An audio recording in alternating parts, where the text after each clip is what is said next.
तनुनीललोहितम्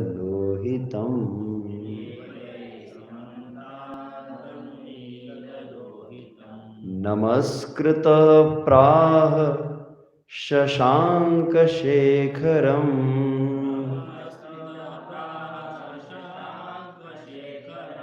कृतप्रणामं प्रहसन्निवात्मभूत्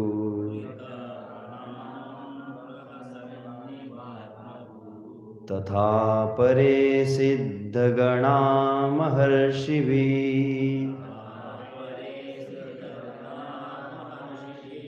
ये वै समन्तादनुनीललोहितम्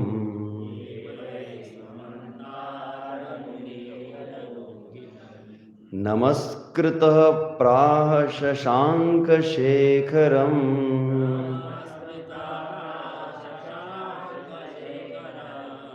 कृतप्रणामं प्रहसन्निवात्मभूत्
माता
तथा उसी प्रकार अपरे अन्य सिद्धगणा सिद्धजन महर्षि भी बड़े बड़े ऋषियों सहित ये जो वही निसंदेह समन्ता चारों ओर से अनु पीछे नील लोहितम शिवजी नमस्कृत नमस्कार करते हुए प्राह कहा शशांक शेखर शिव से कृत प्रणामम प्रणाम करके प्रहसन हंसते हुए इव सदृश आत्मभू ब्रह्मा ने। अनुवाद तात्पर्य कृष्ण कृपा श्रीमूर्ति अभय चरणारविंद भक्तिवेदांत स्वामी श्रील प्रभुपाद श्रील प्रभुपाद की जय।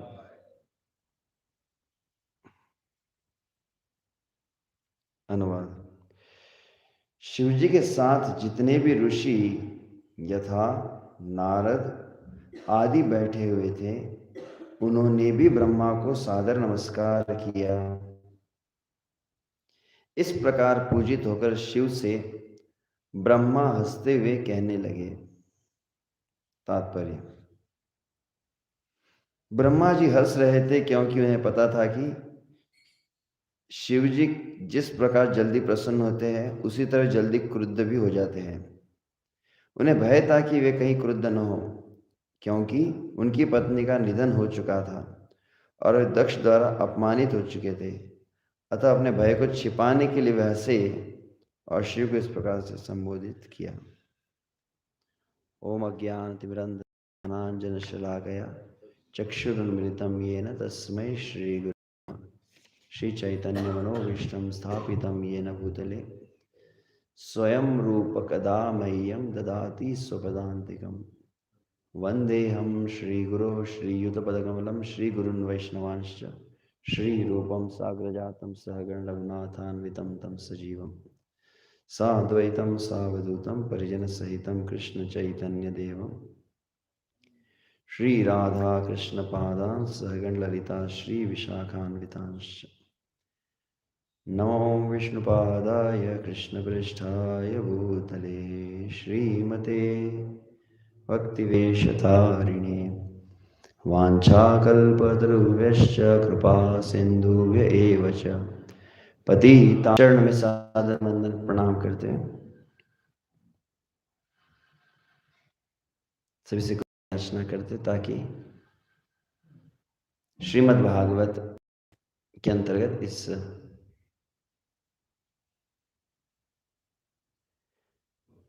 भागवत के शब्दों को, भागवत के वचनों को हम भली भांति समझ सके, अपने जीवन में इसका आश्रय ले सके। तो वैसे मैं पिछला श्लोक ही कहा था कि वही श्लोक रहने दिया जाए, परंतु अंतर नहीं है।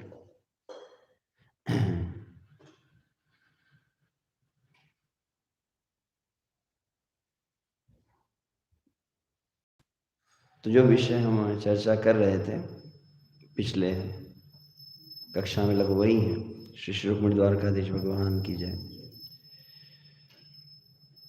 सुरासुरैर शैर अभिवंदितांग्री, समस्त देवता दैत्यादि जिनके चरण कमलों की सदैव वंदना करते, वे शिव जी ने जब देखा ब्रह्मा अन्य देवताओं के साथ वहां पर आए हैं तो उत्थाय, सबसे पहला वचन वहां पर है, उत्थाय चक्रे शीर्षाभिवंदन, पूरा सिर नीचे रखकर, जिसको दंडवत कहा जाता है, शिव जी महादेव स्वयं दंडवत प्रणाम किए। महत्तमकस्य यथैव विष्णु, जिस प्रकार से भगवान वामन देव कश्यप ऋषि को आदर दिए। और वह जब देखा गया कि शिव जी नतमस्तक हुए तो एक तरफ ब्रह्मा जी है, ब्रह्मा जी के साथ में अन्य देवतागण हैं, और दूसरी ओर वहां पर उस वट वृक्ष के नीचे शिव जी विराजमान थे। शिव जी के साथ में अन्य कई सिद्धगण ऋषिगण, जिसमें नारद आदि ऋषि हैं, जो निरंतर चतुष्कुमार है, ऐसे कई ब्रह्मा जी के पुत्र है, वे भी वहां पर शिव जी के साथ भगवत वार्ता में संलग्न थे। उन्होंने जब देखा कि ब्रह्मा जी आए और ब्रह्मा जी को यथोचित शिव जी ने आदर दिया है, तो तुरंत वे सब भी उठ गए और नमस्कृतः, तुरंत उन्होंने भी झुककर सादर शीश झुकाकर नमस्कार किया और तत्पश्चात फिर ब्रह्मा जी के वचन कल प्रारंभ होंगे। तो जो विचार का चिंतन का विषय पिछले बार भी हम चर्चा कर रहे थे, किस प्रकार से ब्रह्मा शिव आदि देवगण भी वैदिक संस्कृति के अंतर्गत किस प्रकार का एक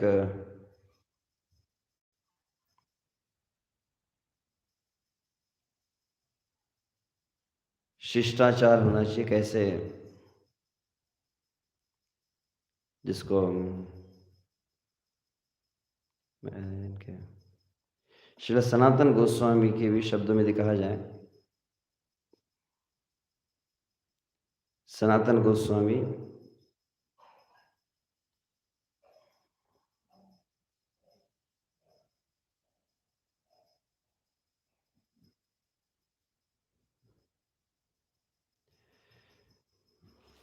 हरि भक्ति विलास के अंतर्गत इस बात को बतलाया है कि विशेष रूप से जो वैदिक संस्कृति का अनुसरण करते हैं उनका एक विशिष्ट आचार है, इसको सदाचार कहते हैं, वैष्णव एटिकेट्स कहते हैं। न किंचित कस्यचित सिद्ध्येत सदाचारम विना यतः तस्मात् अवश्यम सर्वत्र सदाचारो ही अपेक्षते। श्री सनातन गोस्वामी इस बात को कहते हुए बतला रहे हैं, न किंचित कस्यचित सिद्ध्येत सदाचारम विना यतः, अगर आपका आचरण शास्त्र अनुकूल न हो, आपका व्यवहार शास्त्र अनुकूल न हो, तो इस संसार में कोई सिद्धि नहीं प्राप्त हो सकती।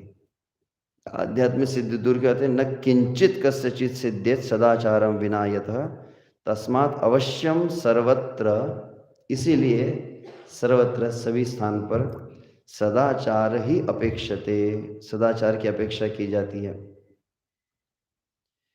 मार्कंडेय पुराण का भी ये हरिभक्त सनातन गोस्वामी बतला रहे हैं, उसके अंतर्गत बताया गया इस बात को।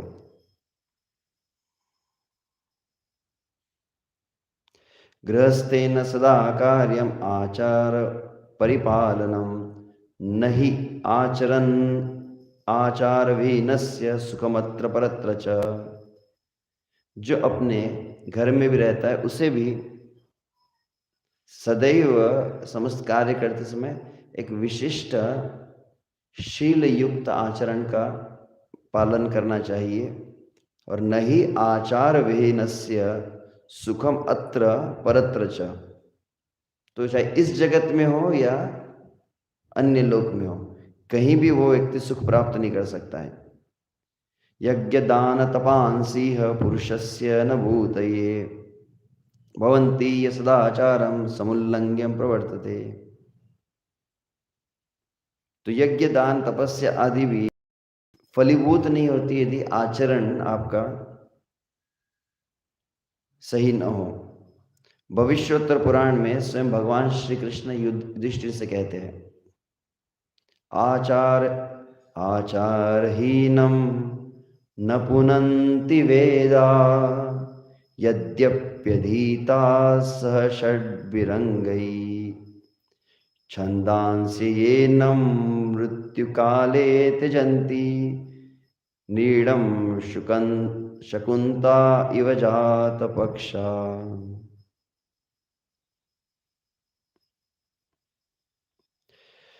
तो भगवान श्री कृष्ण युधिष्ठिर महाराज से कह रहे हैं, षडंग वेदा, षडंग वेदा मतलब वेद के 6 अंग हैं जिसको वेदांग कहा जाता है। षडंग वेद से युक्त व्यक्ति भी हो, मतलब वेद वेदांग को भली भांति जिसने पढ़ लिया है, वो व्यक्ति यदि सदाचार से विहीन है, मतलब उसने भक्ति शास्त्री भक्ति वैभव सब कर लिया है, परंतु अगर सही सदाचार न हो, आचारहीनम न पुनन्ति वेदा यद्यपिधीता स षड्विरंगै। षडंग वेद का भली भांति से अभ्यास करने के पश्चात भी यदि आचार न हो तो न पुनन्ति, वह उसे पवित्र नहीं कर पाता है। नीड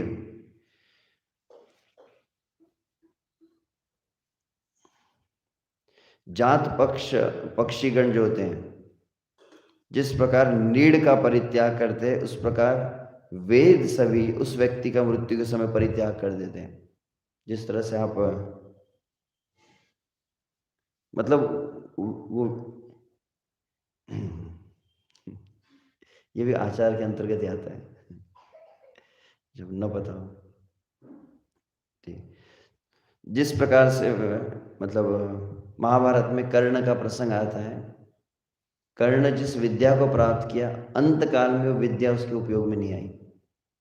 तो वैसे ही समस्त शास्त्र का ज्ञान किसी को हो जाए, परंतु यदि आचार न हो तो उपयोग नहीं आती है। जैसे हम कथा सुन भी रहे थे, एक बहुत बड़े कोई कुछ वर्ष पूर्व ही बहुत बड़े कोई संत होकर गए और बहुत प्रकांड विद्वान थे, मतलब बहुत शास्त्र का ज्ञान। वृंदावन वास में वृंदावन धाम में रहते थे, तो धाम वास रहता था और बहुत शास्त्र का ज्ञान था, और शास्त्र ज्ञान करके बहुत अच्छा प्रवचन आदि कथाएं भी करते थे। तो कथाएं करते थे, बहुत अधिक साधना थी, तपस्वी थे, नैष्टिक ब्रह्मचर्य था। तो ब्रह्मचर्य था, तपस्या थी, ज्ञान था और व्याख्यान भी था। तो इतनी तपस्या साधना की और वृंदावन धाम का वास था। परंतु जब वयोवृद्ध हुए, उनको बहुत भयंकर रोग हुए, बहुत शरीर में कष्ट होने लगे। और तब एक अंतरंग वार्तालाप में जब उनके शिष्यगण के साथ में थे, और शिष्यगण के मन में विचार आया कि गुरुजी आप तो इतनी साधना की है, तपस्या आपकी बहुत थी, आप व्रत उपवास करते थे, ब्रह्मचर्य व्रत को पालन करते थे, ज्ञान था, इतना व्याख्या करते थे, आपकी कथा से संसार में लोग प्रभावित हो जाते थे, इतना आपका अध्यात्म बल होने पर शरीर में इतना रोग कैसे आए, रोग कष्ट क्या हो रहा है। उसमें उन्होंने फिर बात कही कि मैंने अपने जीवन में ज्ञान बहुत प्राप्त किया, तपस्या साधना की, और तपस्या साधना करने के साथ में फिर उसके व्याख्या भी की मैंने ज्ञान की। परंतु ये सब करते समय मैंने कई साधु संतों का अनादर कर दिया, कईयों को तुरंत ऐसा मतलब उपेक्षा की, कईयों का अनादर किया। तो उसका जो है प्रारब्ध पलट के आता है मुझे, अनादर के कारण वहां पे है। तो इसी बात को यहाँ पर कह रहे हैं, जात पक्षीगण जिस प्रकार, नीड मतलब क्या होता है? नीड मतलब इंग्लिश वाला नीड नहीं है ये नीड, न को ई की मात्रा फिर ड, नीड। पक्षीगण नीड को त्याग देते हैं, जात पक्षी घोंसला, अच्छा। जात पक्ष पक्षीगण जिस प्रकार नीड को त्याग देते हैं, उस प्रकार वेद उस व्यक्ति को मृत्यु के समय त्याग देते हैं। सब ज्ञान जितना है, आपकी साधना है, यदि आपके जीवन में अगर सत आचरण न होते, सभी त्याग देते हैं। और फिर आगे सनातन गोस्वामी और एक, कपालस्थम यथा तोयम शुद्रतो वा यथापय दुष्टम स्यात् स्थान दोषेण वृत्तिहीने तथा अशुभम।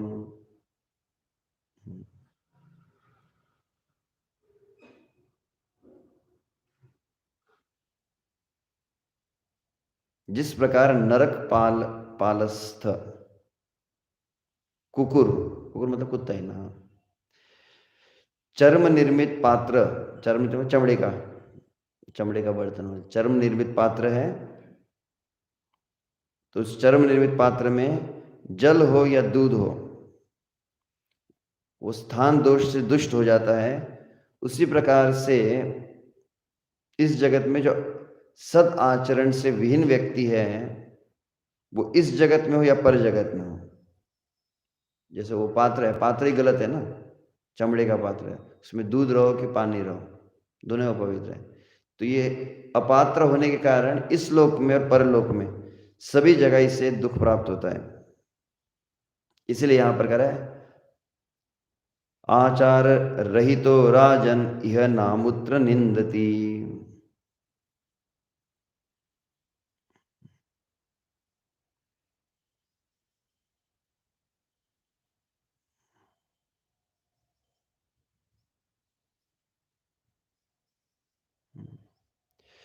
तो सदाचारवता पुंसा जीतो लोक उभावपि। सद आचार से युक्त जो व्यक्ति है वो दोनों लोग को जीत सकता है। साधव क्षीण दोषास्तु सत्शब्दो साधुवाचक, ये विष्णु पुराण में है, विष्णु पुराण से। सनातन गोस्वामी हमारे सबसे प्रमुख जो आचार्य है वे इस बात को बतलाए हैं। साधव क्षीण दोषास्तु सत्शब्द साधुवाचक तेषाम आचरणम यत्तु सदाचार स उच्यते। साधु किसे कहा गया है? जो दोष से मुक्त हो। सत शब्द जो है, सत शब्द मतलब जो दोषहीन है।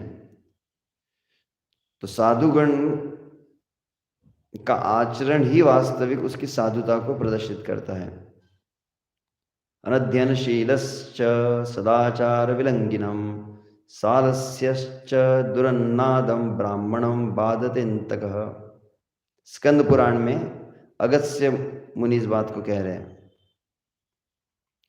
अध्ययहीन, सदाचार लंघनकारी, आलस्य परायण, दुष्टान्न भोजी ब्राह्मण को कृतांत देव दंड प्रदान कर दें।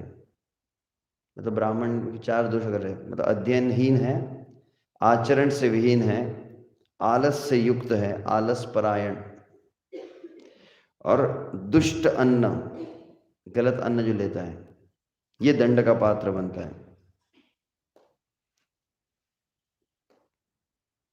इसीलिए आचार, भविष्योत्तर पुराण में कहा गया आचार प्रभवो धर्म संतश्चा सदाचार लक्षणा साधुनांच यथावृत्तम स सदाचार इष्यते। धर्म जो कहते हैं ना, धर्म आचरण के द्वारा धर्म का जन्म होता है, कहा गया। जो धर्म जन्म कहाँ पर लेता है? आचरण के द्वारा। तो साधुगण सदाचार विशिष्ट होते हैं, और साधुओं के द्वारा जो आचरण होता है उसी को फिर सदाचार कहा गया। इसीलिए तस्मात् कुर्यात् सदाचारम य इच्छेद गति आत्मनः सर्वलक्ष्यहीनोऽपि समुदाचारवान् नृपः श्रद्धाननुसूयश्च सर्वान् कामान् अवाप्नुयात्। इसीलिए तस्मात् कुर्यात् सदाचारम यथा यह इच्छेद गति आत्मनः, जो उच्च गति प्राप्त करना चाहता है उसके लिए सबसे आवश्यक है उसका सही आचरण हो। सर्वलक्षणहीनोपि समुदाचारवान् नृपः, समस्त लक्षणों से भी हीन अगर व्यक्ति क्यों न हो, परंतु इसका आचरण सही होता है तो वह किसी भी फल को प्राप्त कर सकता है। आचारैव धर्म मूलम राजन कुलस्य च आचार इच्छतो जंतुर्न कुलीनो न धार्मिकः। आचार ही धर्म है और कुल का मूल है, और आचार विहीन व्यक्ति बहुत बड़े कुल में भी क्यों न जन्मा हो। आचार विच्युतो जंतुर न कुलीनो न धार्मिका, तो उसका कोई कुल नहीं है, उसका कोई धर्म ही नहीं है अगर आचरण न हो तो। और ऐसे कई में आचार भूति जनना आचार कीर्ति वर्धना आचारात वर्धते ही आयुर आचार हुई अंत्य लक्षणम आचार एवं नृपुंगव सेव्यमानो धर्मार्थ काम फलदो भविते पुंसाम। तो उसमें इस बात को बताया गया है कि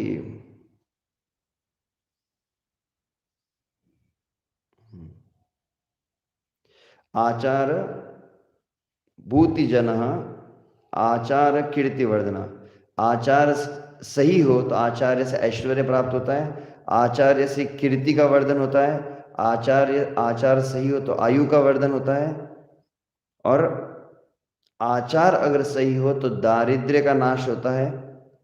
आचार्य आपका आचरण सही हो, अपमृत्यु टल जाती है। अपमृत्यु मतलब अकाल मृत्यु जिसे कहा जाता है, और प्रवृत्ति का भी नाश होता है।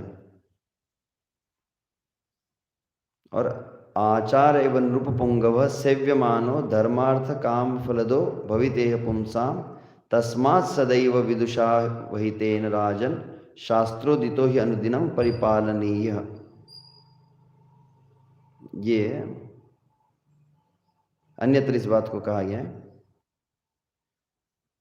आचार पालन करने से उक्त आचरण इहलोक और परलोक में धर्म अर्थ कामद होता है, मतलब जो पुरुषार्थ है वह भी उसे प्राप्त हो जाते हैं। इसलिए विद्वान व्यक्ति सतत शास्त्र विहित आचरण को ही अपने जीवन में स्वीकार करता है। तो ऐसे कई में वचन, तो यहाँ पर इन 2 श्लोकों में हम देख रहे हैं ब्रह्मा देवगण आए हैं और उसके समक्ष शिव जी और नारद चतुष कुमार सिद्धगण हैं, परंतु उस सिद्ध अवस्था में पहुंचने वाले यहाँ तक कि शिवत्व जो शिव जी का, जो शिव जी स्वयं भी इस आचरण से चूके नहीं है, किस तरह से यथोचित आदर दे रहे हैं। तो उसी बात को हम पिछले बार भी चर्चा कर रहे थे,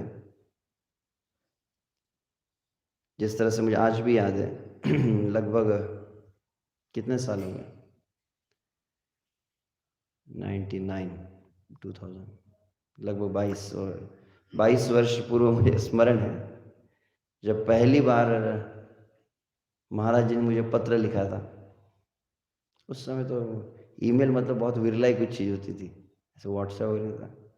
महाराज जी का डायरेक्ट पत्र आया था उसमें मुझे, तो जो भी हो, परंतु पहली बार जो मुझे याद है कि पहले बार उन्होंने जो डायरेक्ट कुछ इंस्ट्रक्शन दिया तो उसमें एक पहला वाक्य यही था उस पत्र का, जो भी मेरा पहले का नाम था वो नाम लिखा था उन्होंने, और नीचे लिखा था वृक्ष जितना अधिक फलों से लद जाता है उतना अधिक झुक जाता है।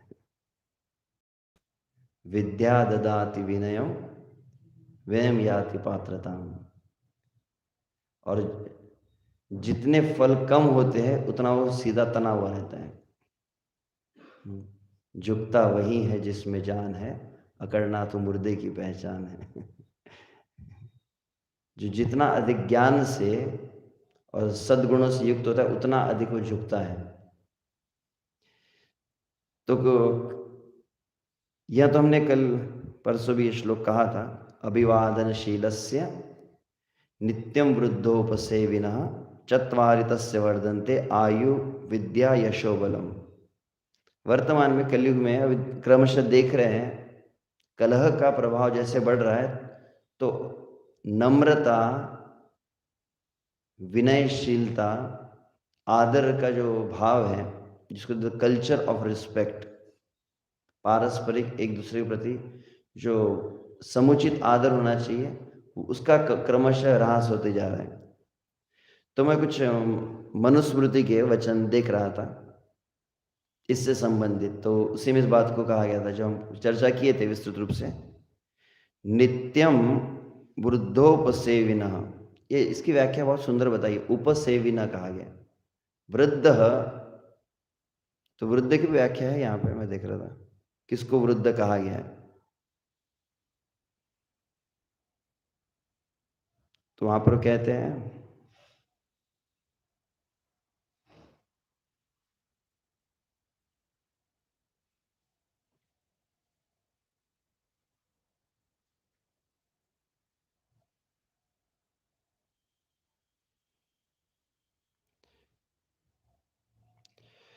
वित्तम बंधुर्वय कर्म विद्या भवति पंचमी एतानि मान्यस्थानानि गरीयो यद उत्तरम। मनु महाराज इस बात को कहे वृद्ध कौन है, मतलब कौन बड़े हुए, तो बड़े 5 प्रकार के दिए गए यहाँ पे। हरे कृष्णा कृष्णा कृष्णा हरे हरे। तो शायद आँख बंद, शायद समाधि में होंगे, बहुत ध्यान से सुन रहे होंगे, मुझे लगा कि कोई वित्तम बंधुर वह कर्म विद्या भवति पंचमी, 5 चीजें बताई गई। तो वित्तम, धन में भी कोई आपसे श्रेष्ठ हो सकता है, तो वह भी आदर का पात्र होता है। वित्तम बंधु, बंधु मतलब शरीर का संबंध, बड़ा भाई है आपका कोई, आपका दैहिक संबंध जिनसे होता है, तो वित्तम बंधु वयः, और उम्र में बड़ा होता है। कर्म, आपसे श्रेष्ठ कुछ कर्म किए हैं। और 5वां कहा गया विद्या, तो ये एक तरह से हायरार्की है, सबसे ऊपर विद्या आती है। फिर कर्म आता है, फिर वय आता है, फिर बंधु आते हैं और वित्त सबसे नीचे आता है। ऐसे भवती पंचमी एतानि मान्य स्थानानि गरियो यद उत्तरम। तो ये 5 स्थान पर ये माननीय है, मतलब ये आदर के योग्य है।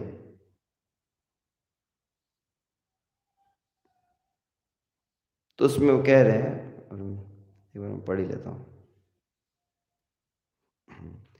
किन किन को देना चाहिए। तो वैसे हमने सुना था कल कि विश्व से गुरु, माता पिता, श्लोक सुने थे ना। तो यहाँ पर भी कई श्लोक है। मातुलांश पितृव्यांश स्वशुरान ऋत्विजो गुरुन असावहिमिति ब्रूया प्रत्युत्थाय यवीयसः।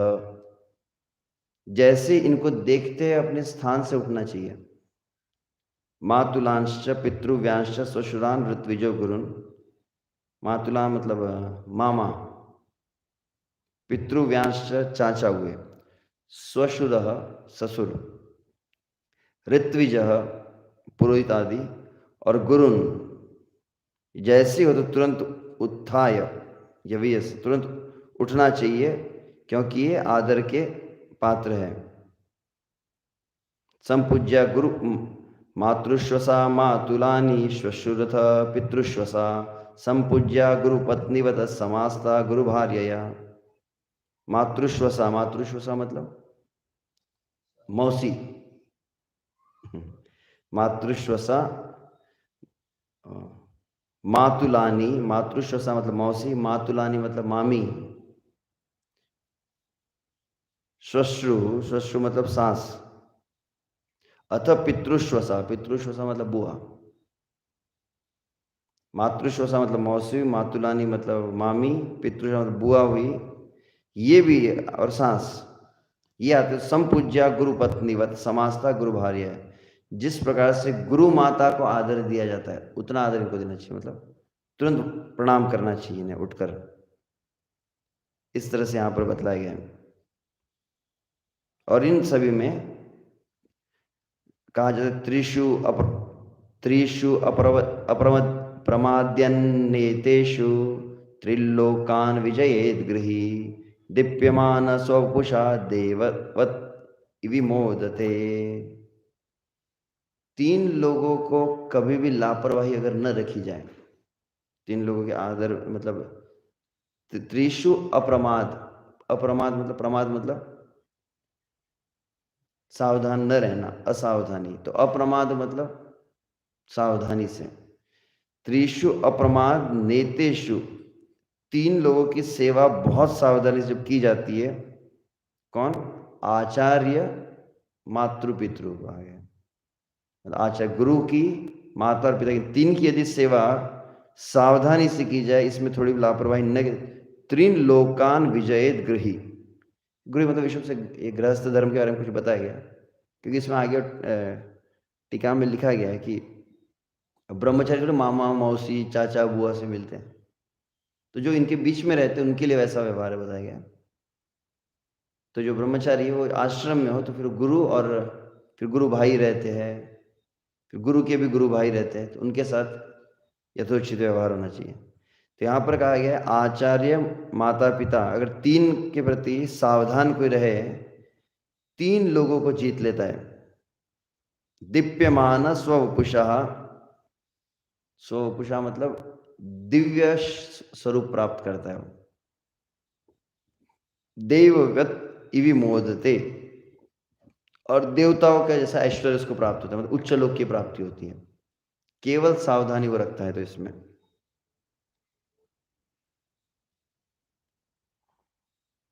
अच्छा, मैं बता रहा था ना, वो मुझे राधा बाबू ने पूछा भी था, श्लोक मिल गया जो मैंने अपने बचपन में दादाजी से सुना था, प्रणाम की विधि क्या होती है, तो वो बताया गया। व्यत्यस्त पाणिना कार्यम उपम संग्रहणम गुरो सव्येन सव्य सपृष्टव्यो दक्षिणेन च दक्षिणः। दाएं हाथ से दाएं चरण और बाएं हाथ से बाएं चरण। ऐसा नहीं हुआ ना, सामने वाला तो उल्टा रहता है ना, कोई भूत की तरफ पैर थोड़ी तो दाएं हाथ से दाएं चरण का स्पर्श है, बाएं हाथ से बाएं चरण का। गुरोह उपसंग्रहणम मतलब गुरु के एकदम समीप जाकर व्यस्तस्त पाणिना कार्यम। व्यस्तस्त मतलब ऐसे अदल बदल हो जाता है, ऐसा हो जाता है व्यस्तस्त पाणिना। और सव्यन सव्य संपृष्टव्यो मतलब बाएं हाथ से बायां चरण और दक्षिणेन च दक्षिणः दाएं हाथ से दाएं चरण। स्पृष्टव्य, स्पृष्टव्य मतलब अच्छी तरह से उसको स्पर्श करना चाहिए। जनरली स्टैंडर्ड प्रैक्टिस में दिखते नहीं है, परंतु सुना है हमने जो वैदिक जो पद्धति, क्योंकि बचपन में हम ऐसे ही देखे, हमको ऐसे ही कहा जाता है, ऐसा प्रणाम होता है। तो आज पहली बार वो श्लोक मिल गया मुझे जो बचपन से मैं जो शिष्टाचार सुना था। और कोई भी यदि आध्यात्मिक क्रिया कर रहे हो तो उसके पहले कहा गया है ब्रह्मारंभे अवसाने च पादोग्राह्यो गुरौ सदा संहत्य हस्तावध्येयम सही ब्रह्माजलि स्मृतः। ब्रह्म आरंभे, ब्रह्म आरंभ मतलब ब्रह्म मतलब आध्यात्मिक कार्य। यहाँ पे से विश्व से जो गुरुकुल में वेद अध्ययन रहता है उसके लिए ब्रह्म आरंभ है, परंतु ब्रह्मानंद का वास्तविक भाव है कि आध्यात्मिक क्रिया आप कोई भी प्रारंभ करें, ब्रह्म आरंभे अवसाने मतलब शुरुआत में और समापन होने पर, पादो ग्राह्यो गुरो सदा। समझ में? आध्यात्मिक क्रिया के पहले और आध्यात्मिक क्रिया पूर्ण होते बराबर। जैसे आपको पता है, मुझे अभी पता चला, आप जब कुछ साधन करते हैं, जैसे नाम जप कर रहे हैं और गायत्री करते हैं, तो आपने देखा है गायत्री और नाम जप इस हो जाता है या किसी आसन पर बैठ कर रहे हैं, आसन से उठने के पहले भूमि को सिर रखना चाहिए, नहीं तो आपका साधन चला जाता है, साधन का फल ऐसे उठ गया तो बोले कि पहले सिर झुकाते प्रणाम करते, गायत्री पूर्ण होने पर प्रणाम किया जाता है। अब जब भी कर जब करते फिर उस आसन को स्थान को प्रणाम करके भी उठना पड़ता है, नहीं तो आपकी एनर्जी डिस्चार्ज हो जाती है बिना प्रणाम के अगर आप उठ गए तो वैसे ही संहत्य हस्तावध्येयम मतलब दोनों हाथों से गुरु के चरणों को स्पर्श करना चाहिए। सही ब्राह्मणजलि स्मृतः, ये जो है ना, ये इसको ब्रह्मांजलि कहा गया है यहाँ पर, इस तरह से प्रणाम, इसको ब्रह्मांजलि विधि कही गई है। ब्रह्मण प्रणव कुर्यात् आवन्ते च सर्वदा स्वयन्नो अहंकृत पूर्व पुरस्ताच विशीर्यति। इसमें प्रणव का विषय बताया गया है कि जो जब आध्यात्मिक क्रिया करे उसके प्रारंभ में प्रणव और अंत में प्रणव का उच्चारण किया जाता है, और अगर न किया गया तो ज्ञान बिखर जाता है। वो ऐसा जब हम ओम नमो भगवते वासुदेवाय कहते हैं, और कई भक्तों को देखा है, जैसे परम पूज्य श्री जयपताका स्वामी महाराज को कथा ज्ञान बोलते ओम तत्सत, या निताई गौर प्रेम हरि हरि बोल भी आखिर में कह दिया तो वो भी ज्ञान को पकड़ लेते हैं। तो प्रणव मतलब भगवान का नाम उच्चारण से प्रारंभ हो अध्ययन और नाम उच्चारण से अंत हो। अगर नहीं होता है तो उच्चारण करने से जो पड़ा हुआ है वो ज्ञान बिखर जाता है, मतलब ग्रहण नहीं कर पाते आप, उदाहरण नहीं हो पाता है, वो ज्ञान बिखर जाता है। तो शुरुआत में अगर आपने नहीं कहा तो ज्ञान आप कैच नहीं कर पाएंगे, और आपने कैच कर लिया और एंड में नहीं कहा तो टिकने नहीं वाला है। दो बात बताएगी, यदि प्रारंभ में अगर ओम नमो भगवते वासुदेव नाम उच्चारण करके, तो प्रणव का अर्थ हम ऐसे ले सकते हैं कि नाम उच्चारण है, नामोच्चारण के साथ शास्त्र अध्ययन प्रारंभ किया तो वह ज्ञान को आप ग्रहण करते हैं। स्त्रवती कहा गया, स्त्रवती मतलब वो ग्रहण होता है। और पुरस्तात विशीर्यति, विशीर्यति मतलब कि उसके बाद टिका रहता है। तो धारण करने के लिए पहले बोलना पड़ेगा, और पूरी क्लास हो गई तो क्लास के बाद में हरि हरि बोलना पड़ता है ताकि वो ज्ञान टिका रहे। ये विज्ञान है उसका तब आगे वो कहते हैं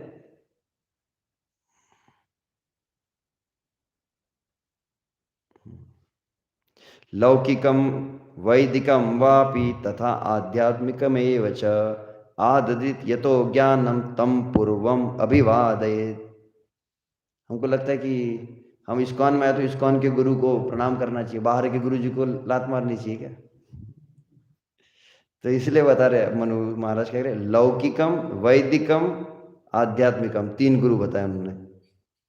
एक लौकिक गुरु होता है, लौकिक गुरु मतलब संसारी कुछ ज्ञान आपको दे, जो भी आपको कुछ सिखाता है, चाहे इतिहास सिखाए या फिर अर्थशास्त्र, शस्त्र विद्या आदि सिखाता है, जैसे द्रोणाचार्य एक तरह से लौकिक में आते हैं।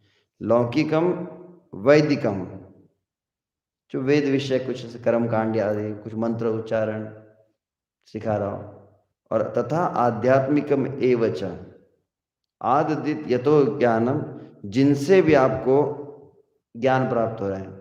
तो ज्ञान मतलब प्रमुख रूप से यहाँ पे कह रहे संबंध ज्ञान प्राप्त होता है। पूर्वम अभिवादयेत, सबसे पहले उनको प्रणाम तुरंत करना चाहिए, यहाँ पर कहा गया। और ये तो फिर ये तो हम आईडीसी में भी करते हैं, एटिकेट वाला श्लोक मुझे प्राप्त हो गया। शय्यासने अध्याचरिते श्रेयसान समाविशेत, शय्यासनश्चैवैनं प्रत्युत्थाय अभिवादयेत।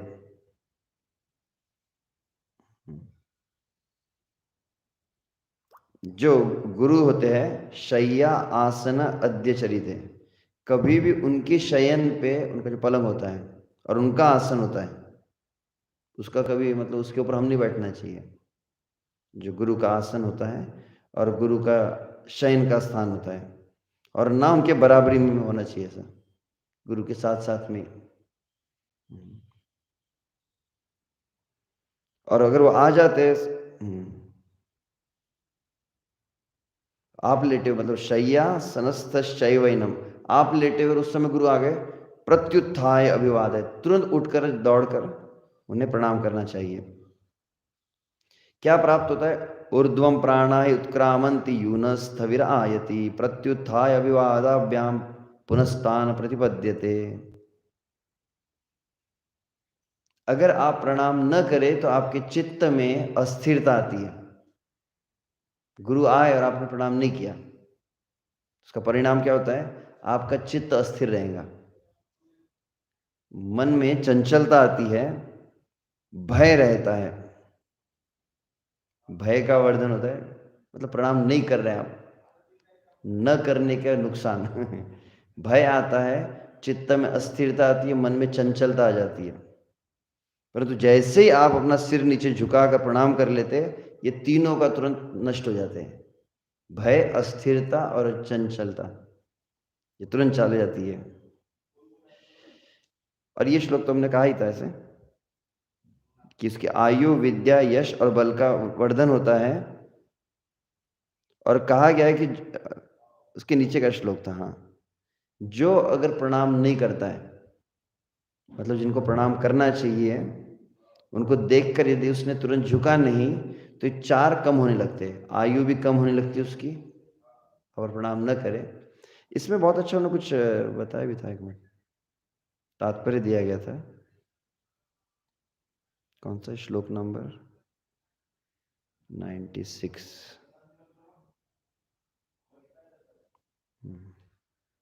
उसमें उन्होंने कहा कि ऐसा अच्छा लगा है जो तात्पर्य था।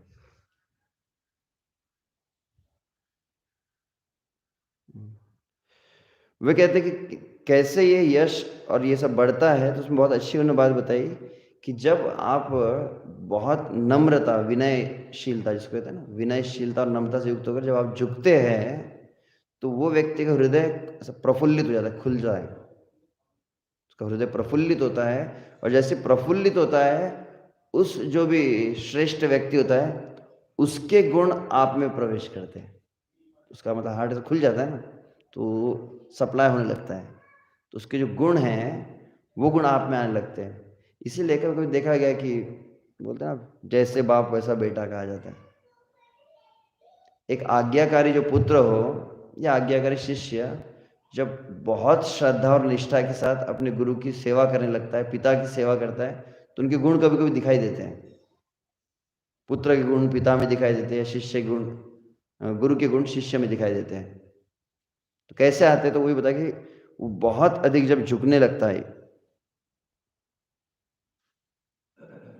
न तेन वृद्धो भवति येनास्यं पलितं शिर यो वियुवापि दीनास्तं देवास्थाविरं विदुः।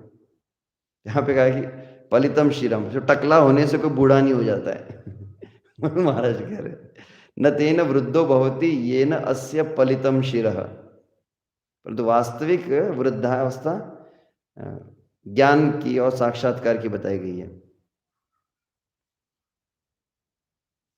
तो वहां पर धर्मार्थो यत्र न स्याताम शुश्रूषा वापि तद्विधा कहा गया कि जब तक दैन्यता और सेवा न हो तब तक ज्ञान प्रकट ही नहीं होता है। जैसे पूर्व जो वैदिक काल में हमने कहा कि जैसे आजकल किस वक्त से मैं बात कर रहा था, उन्होंने बोला कि आजकल साक्षात्कार कम क्यों हो गए, क्योंकि ज्ञान सस्ता हो चुका है बोले बहुत। अब गूगल में कुछ भी टाइप करो पूरा सब गीता भागवत रामायण सब आ जाता है, तो इजी है ना। तो साक्षात्कार क्यों नहीं हो रहा, बोले पहले वैदिक काल में जब क्या होता था कि जो शिष्य होते थे वो बहुत अधिक दैन्यता से युक्त बहुत सेवा करते थे, और जब सेवा की जाती थी कहा जाता है कि जैसे वो क्या करते थे, गुरु शिष्य को मंत्र देते थे, एक सूत्र दिया, ये सूत्र का तुम पाठ करो, अहम ब्रह्मास्मि अहम ब्रह्मास्मि अहम ब्रह्मास्मि, ऐसा कुछ एक सूत्र दिया है, ये सूत्र को पाठ करो। और वो सूत्र दे दिया, फिर 5-10 साल तक पूछते नहीं थे उसको कुछ, फिर अपना नॉर्मल रो डेली गीता पढ़ेगा, जो भी पढ़ते रहेगा, सेवा करते रहना।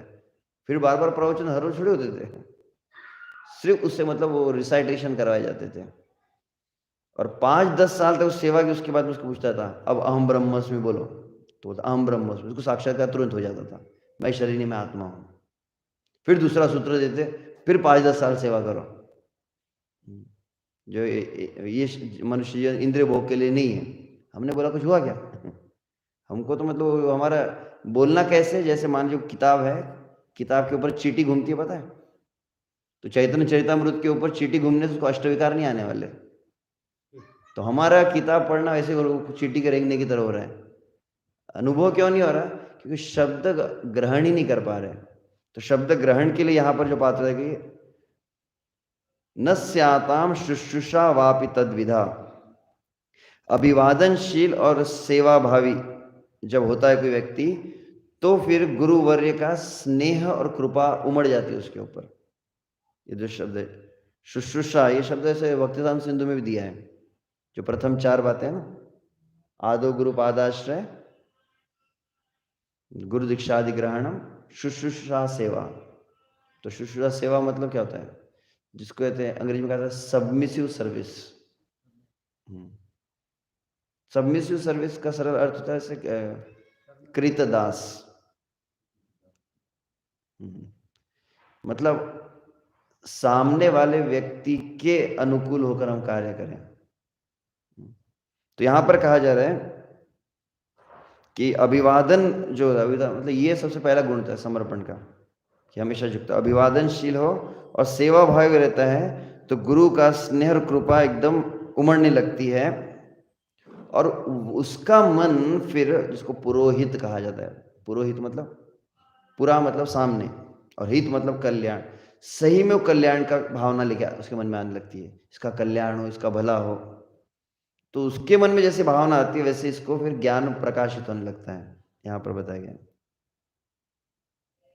यहाँ पर कह रहे कि ज्ञान स्वतः आकृष्ट करता है, मतलब उस सामने वाले व्यक्ति के अंदर जो ज्ञान होगा और उसमें जितने सद्गुण होंगे, जब हम सुनते हैं ना, यस्यास्ति भक्तिर भगवती अकिंचना सर्वै गुणैतस्य समासते सुरा। तो इस श्लोक में बताइए, सुरा दैवी गुण आते कब है?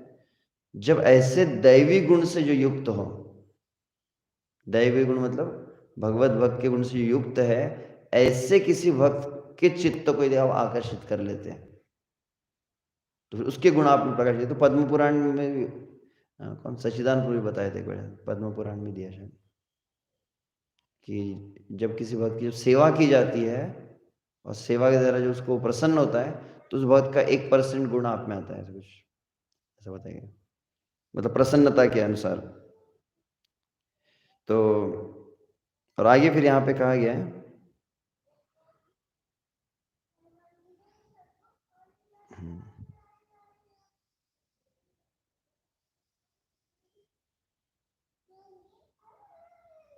जो विद्यार्थी या व्यक्ति अभिवादनशील शुश्रूषु होकर जो गुरु है उनके सानिध्य में रहता है और उनसे सदाचार, शुद्धि, ईश्वर उपासना, श्रेष्ठ गुण और अनुभव, योग सिद्धि आदि के ज्ञान एवं शिक्षा दीक्षा प्राप्त करता है वो। तो यहाँ पर शब्द प्रमुख रूप से दिए गए उपसेविनः। उपसेविनः मतलब समीप रहकर उनके सेवा करनी चाहिए। उपनीय गुरुम शिष्येत शिष्येत शौचमादितः आचार्यम अग्निकार्यम च संध्योपासनम च एव। तो ये मतलब मनु संहिता में बताया गया कि उपनीय गुरु शिष्य मतलब गुरु के एकदम पास में जाना चाहिए और बहुत शुद्धि से, शौचम आदितः शिष्येत, बहुत पवित्रता से, तन मन की शुद्धि के साथ में उसने गुरु की सेवा करनी चाहिए।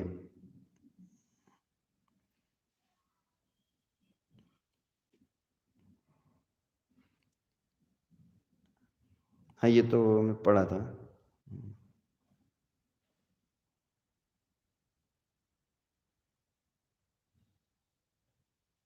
फिर उपाध्याय किसको कहते हैं, आचार्य किसको कहते हैं, वह बताया गया। तो सार रूप में मुझे ये, मैं 2 दिन पहले देख रहा था तो फिर मन में विचारा कि इसको भी पढ़ा जाए। विशुद्ध से जो हमारे शास्त्र जिन बातों को बतलाए हैं किस तरह का होना चाहिए, तो ये तो साधारण केवल लौकिक रूप से भी जो मानव अपने आप को कहता है, मानव मतलब जो मनु महाराज की बातों को मानता है वो मानव हुआ ना। जो मनु महाराज की बात ना माने वो दानव हुआ। एक तो मानव होंगे, दानव होंगे। तो मनु महाराज जिस एक लोक आचार को बतला है, ये तो साधारण लोगों के लिए है। और उसमें यदि कोई प्रेम प्राप्ति करना चाहता है तो उसके विषय में तो क्या कहा जाए। जिस तरह से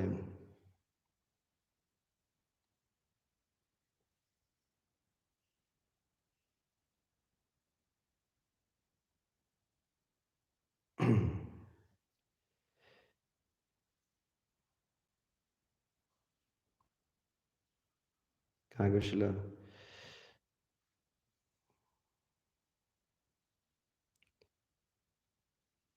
शिला प्रबोधानंद सरस्वती के शब्द थे ना।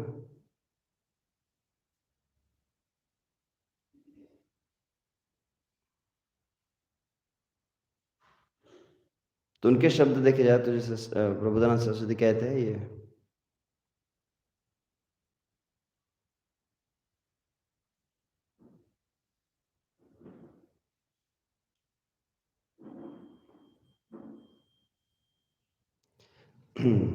असह्य बहुर्दुर्वचो यदि वदन्ति साक्षात् स्त्रियं बलाद अपहरन्ति चेद प्रिय सुदातिकं गृह्णन्ति वा धनात् अपि जीवनं यदि हरन्ति वृंदावनम सीता अपि ते प्रिया मम भवन्ति वंद्या सदा।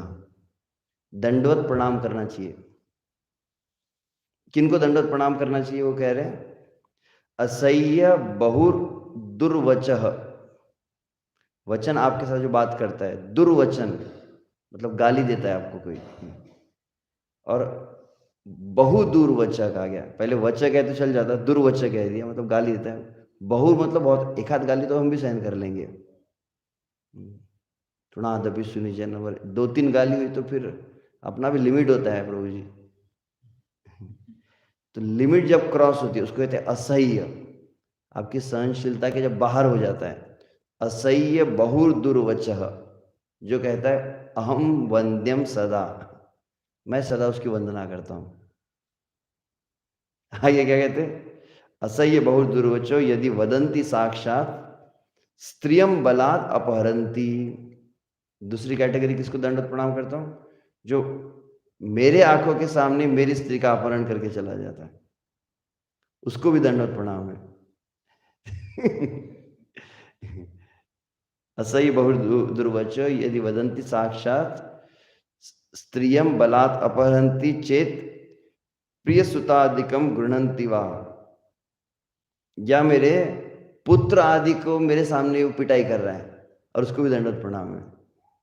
कल्पना कीजिए मेघ श्याम प्रभु के सामने निवाई को हाथ लगाए तो प्रभु जी प्रवचन तक ठीक था, बाद में हम देख लेंगे।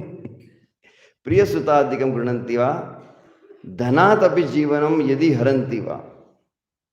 हमारे सामने हमारा पैसा छीन के कोई जा रहा है, उसको भी दंडवत प्रणाम है। और जीवनम यदि हरंती, हमको मारने के लिए कोई है, उसको भी दंडवत प्रणाम है। तो ये सब एकदम डाइजेशन के बाहर है। यदि वृंदावनम स्थिता अपिते प्री, अगर मैं मतलब वास्तविक भगवान के नित्य लीला को दर्शन करना चाहता है तो उसको बोला गया कि ऐसा भी कोई इतना दुर्व्यवहार करने लगा, उसको आदर देना है तो फिर बाकी को क्या कहा जाए। तो प्रमुख सिद्धांत जो है कृष्ण अधिष्ठान जीवे जानी सदा, करो ही सम्मान आदर सर्वदा। प्रमुख सिद्धांत ये कि सर्वत्र सभी को आदर क्यों दिया जाता है, उसका मूल कारण यही है कि सभी में श्री कृष्ण का वास है, तो श्री कृष्ण की उपस्थिति कारण उन सभी को आदर दिया जाता है। तो इसीलिए आदर, तो ठीक है, अभी तो बाकी तो रह गया, समय हो चुका है। तो आदर होना चाहिए, परंतु आदर रहता क्यों नहीं है और कैसे आ सकता है, ये दो विषय रह गए आज मनु संहिता को पढ़ने के चक्कर में, कि क्या कारण है कि आदर नहीं आता है, फिर आदर को कैसे, आदर की संस्कृति, वह वैष्णव समाज बहुत तीव्रता से आध्यात्मिक प्रगति करता है जहाँ पर परम पूज्य श्री राधानाथ महाराज कहते हैं, जहाँ पर पारस्परिक आदर का भाव बहुत बना रहता है, एक दूसरे के प्रति, भिन्न वर्ण और आश्रम भी हो, ब्राह्मण क्षत्रिय वैश्य उनमें आपस में, या ब्रह्मचारी गृहस्थ है उनमें, वो सभी एक दूसरे को बहुत अधिक आदर देते हैं। तो वहाँ पर बहुत एक मैगजीन आती है कांग्रेगेशन प्रीचिंग जर्नल करके, तो उस मैगजीन में परम पूज्य राधा नमस्कार के आर्टिकल, उसमें एकदम बुलेट ऐसा बोल्ड में एक वाक्य था, ये कैसे कांग्रेगेशन प्रीचिंग डेवलप होता है, वहाँ पर प्रश्न पूछा गया था। तो महाराज कहते हैं जितना आपस में एक दूसरे के आदर बढ़ता जाएगा उतना अपने आप प्रीचिंग डेवलप होता जाएगा, पारस्परिक आदर। तो यह सर्वाधिक आवश्यक है, बहुत महत्वपूर्ण, जो यहाँ पर शिव जी और ब्रह्मा जी के हम आचरण से देख रहे हैं। आगे के भविष्य में अवसर मिलेगा तो ये बचा हुआ विषय हम करेंगे चर्चा। किसी को टीका टिप्पणी कुछ, या और कुछ बताना चाहे इसमें, कुछ कमेंट होगा तो पहले बता सकते कुछ। प्रभु जी तो पूरा रिट्रीट अटेंड करके आए, तृणादपि सुनी जाना, तुम्हें कौन होता क्या, तो लगभग 3 दिन तक केवल तृणादपि शब्द पर ही गहराई से इसके सच्चिदानंद प्रभु बताया है, तो उसमें से कुछ बता सकते हैं। अच्छा अच्छा जैसे कि रूप गोस्वामी कहते हैं कि भक्ति रसा में 3 प्रकार से सब एक रिलेशन रखना है, और वरिष्ठ है तो शुश्रूषा, मित्रवत जो मध्यमाधिकारी, और वरिष्ठ है तो उपासक हम बोले एक प्रकार से उसको निग्लेक्ट कर रहे हैं। तो कभी कभी फिर भक्त समाज में हम रहते हैं, तो कोई व्यक्ति है कि जैसे अभी तो सुना कि उसको भी दंडवत करना है, कभी कभी हम देखते हैं कि वो वैष्णव समाज में दूसरे के साथ मिलती होता है, तो फिर हम ऐसे को थोड़ा दूर ही रहते हैं, उसको थोड़ा उपहास करते हैं, उसको उतना रिलेशन रखते हैं। जो मध्यम है मित्रवत रहते हैं, मध्यमाधिकारी है और वरिष्ठ अधिकारी, तो ये भेद तो करना पड़ेगा व्यवहार में, व्यवहार और भावना दो भिन्न है ना। तो भावना तो कृष्ण अधिष्ठान जीवे जाने सदा, वो भावना तो सभी के लिए रहनी चाहिए, और आदर भी सबके लिए होना चाहिए। हमारा कोई भी व्यवहार ऐसा ना हो कि सामने वाले के चित्त को शुद्ध कर दे। जैसे आप रूप गोस्वामी की लीला में देखते हैं, रूप गोस्वामी का इंटेंशन भी नहीं था, वो तो अपना भगवान की लीला का चिंतन कर रहे हैं, वो हंस दिए, और सामने से एक भक्त जो लंगड़ते हुए जा रहा था, तो उसको लगा कि मेरे ऊपर हंस रहा है, और वो तो अपना राधा कृष्ण की लीला देखते हंस रहे हैं, सामने वाले को लगा कि मेरे ऊपर हंस रहा है। तो उस भाव प्रेम अवस्था पे उनका लाइव टेलीकास्ट बंद हो गया, लीला दर्शन बंद हो गया, क्योंकि एक भक्त का मन दुखी हो गया था। तो धीरा धीर जन प्रिया प्रिय करो, निर्मत सरो पूजित हो। चाहे धीर हो चाहे अधीर हो, एक व्यक्ति का भी अगर आप मन दुखता है तो आपका जो सहज भजन जिसको कहा जाता है, उस दिन इस बात को कहा था कि किसी ने प्रश्न पूछा था, मैंने कहा था एक होता है नाम जप की इच्छा होना, कि हमको अधिक जप करना चाहिए, कीर्तन ये सदा हरि सुनते तो है, इच्छा होनी चाहिए ना कि हमको जप करना है, हमको जप करना है। और दूसरी चीज होती है इच्छा होने के बाद जप होना चाहिए। क्योंकि एक भक्त ने बोला कि प्रभु जी इच्छा बहुत है मेरी, बहुत जप करना चाहता हूँ, इच्छा है मगर हो नहीं रहा। हमारी तो ऐसी हालत है, मतलब मैं अपना कहूँ कि इच्छा भी नहीं है। तो दो चीज है, दो वायरस जो है, एक है कि भजन की इच्छा ही ना होना, और दूसरी इच्छा होने पे भजन नहीं होता है। तो वहां पर मैंने कहा था कि जैसे इच्छा कहाँ जाती है, तो बोले कि उसमें प्रमुख कारण जो बताया गया है, विषय अन्न खाइले दुष्ट होइले मन, दुष्ट मने किसे होए कृष्ण रस स्मरण। अन्न दोष से इच्छा का रास होता है। जो भजन की इच्छा है, इच्छा ही नहीं होगी, सुबह उठने की इच्छा नहीं, आपने कहीं खा लिया कुछ, फिर भले आप बोले कि प्रभु जी ये हो गया, कुछ थक गए हम, नींद आ रही है, वो कारण वो बाह्य कारण है। इच्छा आपकी चली जाती है तुरंत। जैसे आपने कुछ गलत अन्न ले लिया, अन्न तो दूर की बात है, यहाँ तक बहुत सूक्ष्मता से देखा जाए तो जल भी किसके हाथ का है जल। क्योंकि वैदिक संस्कृति में देखा जाए जिसको कहते हैं कि जैसी पानी वैसा वाणी कहा जाता है। आप किसके हाथ का जल लेते हो वो भी आपकी चित्त को प्रभावित करता है। जो सही में अपने चित्त को पूरा शुद्ध करना चाहता हूँ, जिसके हाथ का जल रहता है, मतलब आपको लगता है प्रचार कर रहे हैं तो जाओ तो हाँ सबका हम उद्धार कर रहे हैं। उद्धार में आपने देखेंगे शिला प्रभुपाद पाश्चात्य जगत में गए, परंतु प्रभुपाद अपने साथ में अपना कुकर लेके गए थे। हम तो थोड़ा कोई अगर कहीं यहाँ से अमरावती जाएंगे तो मतलब यहाँ से नागपुर चले जाए, कुछ दिल्ली तक पहुंच गए, तो हम थोड़ी को कुकर वही लेके जाने वाले। फालतू लगेज कौन एक्स्ट्रा कैरी करे, है ना। प्रभुपाद जी कुकर साथ में लेके, तो 3 खंड वाला कुकर दिखाते ना हम। मतलब प्रभुपाद ने कुछ भी हो जाए, प्रभुपाद तो भगवान के निज परिकर थे, परंतु खाने को कॉम्प्रोमाइज किया नहीं प्रभुपाद ने। फिर आगे चल के प्रभुपाद के शिष्य बन गए, फिर उसके बाद बात और है, परंतु प्रारंभिक अवस्था में प्रभुपाद ने ये स्वयं दिखाया इस बात को। क्योंकि इच्छा ही आपकी नहीं रहेंगी और भजन, मतलब कई लोग हमने देखे जैसे पहले वो जो जो बोलते मैं ऐसा जप करूंगा, ज़्यादा जप करूंगा, 4 दिन के बाद फुस हो जाता है। उसका मेन कारण है कि जिसको तो ये क्या कहते हो, भजन घटी जाए। इधर उधर का कहीं का भी खा लो, कहीं का भी जो पीते हैं उनका भजन अपने आप माइनस माइनस में जाता है। अथवा दिने दिने वृद्धि होकर ना मेरा प्रभाव है कहा गया। भजन तो ऐसा है जिसको प्रभुपाद कहते हैं the result of chanting is more chanting. तो दिन प्रतिदिन इच्छा भी मल्टीप्लाई होनी चाहिए ना, इतना ही क्यों, और थोड़ा ज़्यादा करो और ज़्यादा। हमारी इच्छा ही तो नहीं हो रही इतने प्रवचन सुनने के बाद भी, तो उसमें अन्न दोष रहता है प्रमुख एक कारण, प्रारब्ध आदि भी रहते होंगे। और दूसरा फिर मैंने पूछा था कि अब इच्छा आ गई समझो, मान लीजिए तो इच्छा है करना है प्रभु, करना है, सही में करना चाहता हूँ, और हो क्यों नहीं रहा। कहीं ना कहीं किसी का मन शुद्ध हुआ है और कुछ अपराध लगा है, तो आपका भजन ब्लॉक हो जाता है। मतलब आप चाहेंगे भी, मेरी इच्छा है पर तो हो ही नहीं रहा। जैसे अनुभव जो होता है, जैसे मैं उस दिन आराध्य भवन पर हमारे भक्त से नागपुर में कह रहा था, आप कभी गोवर्धन में जाते हैं, कभी वृंदावन जाते हैं, कभी राधा कुंड में जाते हैं, और वरिष्ठ भक्तों का संग मिलता है वहाँ पे। तो वरिष्ठ भक्तों के संग में आप जब धाम में रहते, गोवर्धन परिक्रमा, अचानक आप देखते हैं कि आपका बहुत तेजी से भजन होने लगता है।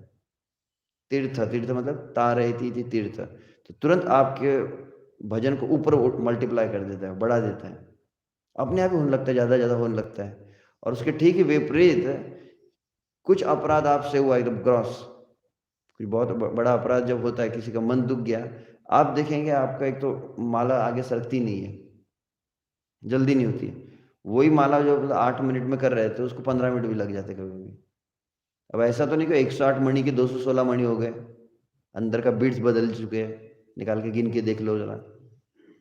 मणि भी उतने हैं और मंत्र भी ऐसा कुछ, ऐसा तो नहीं कि कोई 35 शब्द वाला मंत्र हो गया, 16 शब्द छोड़ के हम 35 शब्द में चले गए, बड़ा मंत्र होगा, ऐसा तो कुछ है नहीं। मंत्र भी वो है, मणि भी वो है, फिर समय ज़्यादा क्यों हो रहा है? कई बार कुछ जब जब करते करते अचानक क्या होता है कि कुछ भक्तों का अनुभव होगा, माला गिर जाती है, कभी अचानक बीच में माला फंस जाती है ऐसी। तो माला कुछ जड़ पदार्थ तो है ही नहीं ना, माला स्वयं एक देवी है। तुलसी की माला जो होती है वो तो देवी होती है। अगर आप अपराध कुछ हो रहा है तो आपकी माला आगे बढ़ेंगी नहीं, बहुत भारी हो जाता है वो, एक एक मणि आगे खिसकता नहीं है। तो अपराध अगर लगा है किसी का, जैसे मैं पूछा था किसी को कि मैंने कहा प्रभु जी दिन में हम जब सुबह जब कर लेते, वो तो अभी कॉन्ट्रैक्ट साइन हुआ है गुरु जी के साथ में, करना ही है, तो ठेका, वो तो ड्यूटी मारना ही पड़ता है टाइम पे, 5 से 7 की ड्यूटी मार देते हैं। पर दिन में कहा जाए तो दिन में खाली रहने पर भी, हालांकि खाली तो नहीं रहते, कुछ सेवा रहती है, पर फिर समय रहने पर भी माला नहीं होती है। इधर उधर करते रहेंगे, कुछ ये प्रवचन सुनेंगे तो ये पढ़ेंगे वो करेंगे, सिर्फ माला करने बोलो आप, और भीड़ बैग है आपके साथ में और कुछ काम नहीं है आपको, आज पूरा फ्री हो आप, जाओ एकादशी के दिन है। फिर भी माला छोड़ के बाकी एकादशी दुप्पट खाशी में मन जाता है। तो माला हो क्यों नहीं, तो उसका प्रमुख कारण क्या है कि कहीं ना कहीं तो सिद्धांत ये है कि भूल से भी कोई भूल होना, किसी के मन को कष्ट ना पहुंचे। जैसे श्री हरिदास ठाकुर हरिनाम चिंतामणि, चित्ते पाए भय, अपराध शब्द से मुझे कंपन होने लगता है। हरिदास ठाकुर बोल रहे अपराध शब्द से मैं घबराता हूँ। हमको तो लगता है अपराध मतलब वहाँ तो बाएं हाथ का खेल है प्रभु जी, ऐसे क्या भी है कुछ भी किसको कुछ बोल देता है, हमको अपराध लगता ही नहीं, क्योंकि हम पूरा वो गटर में जैसे सुअर रहता है ना, हम अपराध में डूबे हुए रहते हैं तो हमको फर्क ही नहीं पड़ता इसको क्या बोल दिया उसको क्या बोल दिया। तो इसलिए वो एक यांत्रिक है, अन्यथा भजन प्रतिदिन आपको जो है एक नवीन अनुभव लाता है। Krishna consciousness is very dynamic, प्रतिदिन कुछ भिन्न अनुभव रहेगा जब भजन सही में होता है। तो कुछ ना कुछ ऐसी भिन्नता रहेंगी कि आपका एकदम कुछ अशुद्धि निकलने लगती है, कुछ शुद्धि का अनुभव होता है, कुछ विशेष भावनाएं अनुभव होती थी। कभी कभी शुरुआत में होती थी, जब नए नए भक्त थे हम, तो तब बहुत नम्रता रहती थी, सबको दंडोत मारते रहते थे, किसी का भी मन नहीं दुखना चाहिए क्योंकि सब तो वैकुंठ से आए हुए हैं और मैं तो पतित जीव हूँ। अभी क्या लगता है मैं अवतार लिया हूँ यहाँ पे इन सब के उद्धार के लिए। तो फिर हम फिर अपराध में आ जाते हैं, अपराध मोड में। ठीक है, हरे कृष्ण। शिला प्रभुपाद की जय, अनंत कोटि वैष्णव वृंद की जय, निताय गौर प्रेमानंदे हरि।